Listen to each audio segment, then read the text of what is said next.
Words can create worlds. What makes for good writing? We'll find out today on Into the Words.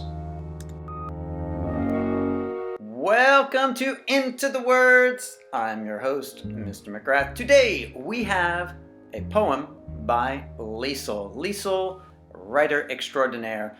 This poem of Liesel's is titled The Door. On Valentine's Day, while boys and girls give flowers and chocolates, an old man lies in his bed. Do not dare to open his rickety door. He sits in his bed staring at the ripped picture of his old love. He remembers what she had said to make him this way. Then he stops and thinks. He sees it wasn't her, it was him, and he remembers her last words to him. You don't care about me. A knock rattles his door. He yells at the door, Go away, you little pests, and don't come back until I'm dead.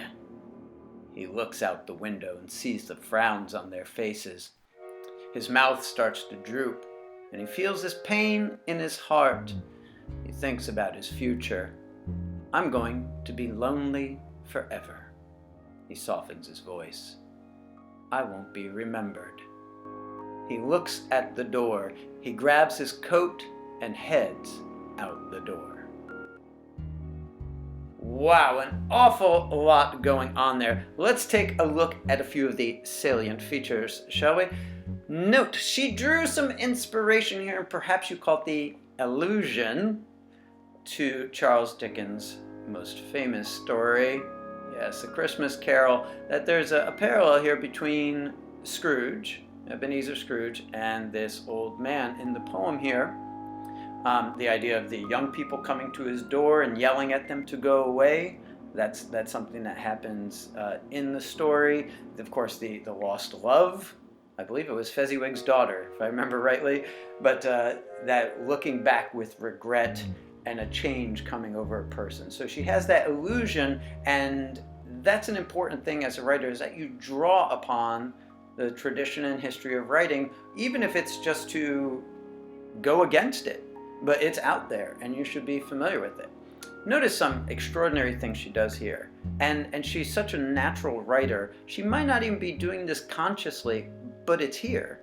Look at the first three lines. We have these parallels, we have these pairs. Boys, girls, flowers, chocolates, old man, bed.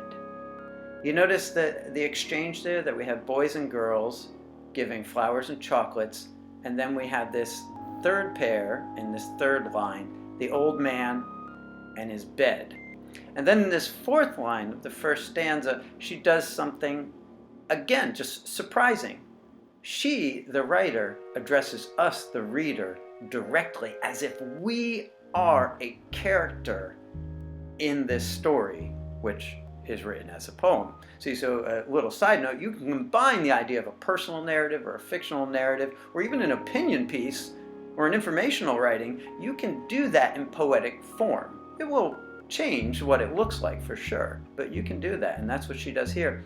Do not dare to open his rickety door, she says to us, to the reader. So she breaks the fourth wall there and talks to us, and then she goes back to being a third-person narrator. He sits in his bed, and notice there are things happening here, but it's all very passive and still. It's action without action. He's sitting, he's staring, he remembers. Those are all very passive verbs, but still very evocative verbs. The picture is ripped and old. Now, then we have this turn. There's a break there in a second stanza. He stops and thinks. And again, we have these passive verbs. He's not doing anything physically yet. He sees, he remembers, and then suddenly the outside world breaks in. A knock rattles his door. And obviously the title we recall at this moment is The Door. The door is central to this poem. The door is, we could take it as a symbol. The knock rattles the door, and he yells, notice he yells at the door itself. The door stands for what? Well, we could interpret it as everything that comes between him and the world. All of his fears, all of his regrets, all of his dashed hope, all that is symbolized in this door. And he significantly says, and this was the line that floored me when Liesel wrote this, he yells at them, "Go away and don't come back until I'm dead." In other words, this is how he will spend the rest of his life. And still, all the verbs are very passive on purpose. This is not a man who's doing anything. He looks, he sees, his mouth droops, he feels pain. Still, very passive verbs, no action here. He thinks, he softens his voice, he looks at the door. And then finally in that last line, yes, that's where for the first time, instead of these passive verbs, he actually engages with the world and does something physical. He grabs his coat, the last line says, and heads out the door.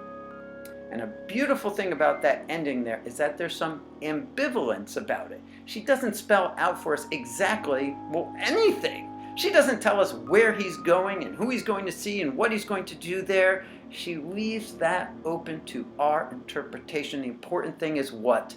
Those last two words, the door. The door is now open and he has passed through it. The change, perhaps, is not complete, but it has begun. And that's what makes this an extraordinary poem. Look at what she does, the craftsmanship here, and use that in your writing. Try writing a poem that tells a story, perhaps in this vein, of a person undergoing a radical change of heart in any direction. See how that works for you. And I will see you next time here on Into the Words. Would you like your writing to be featured on Into the Words, young writer? Send it to jamie.mcgrath@sccpss.com.